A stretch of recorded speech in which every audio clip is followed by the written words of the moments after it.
मुट्ठी भाई मैं आपका बहुत बड़ा फैन हूँ। थैंक यू मुझे आपके ग्रुप पे लेने के लिए। अरे आप चुप क्यों हो मोंटी भाई, ये आपको ही तो बोल रहा है। क्यों? क्या ये मुझे बोल रहा है? इसकी तो साले ऐसा च्यवनप्राश खिलाऊंगा कि एक घूटी में 4 बार तुतलाना भूल जाएगा। दोबारा बोल मत दियो मुझे वो। क्या नहीं बोलना है मुट्ठी भाई? अबे साले तू चाहता क्या है नुबड़े? तू ऐसे नहीं मारेगा क्या? मोंटी नाम है मेरा। आई बात समझ में? क्या नाम है? मुट्ठी भाई। अबे सालो तुम्हारी तो देख बेटा ऐसे बोल, मोंटी मुट्ठी।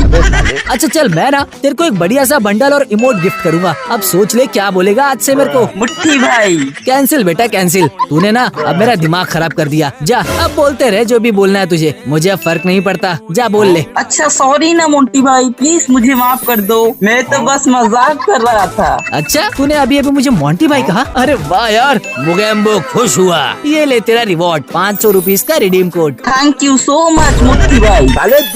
गाइस कमेंट में सब लोग थैंक यू मुट्ठी भाई बोलो।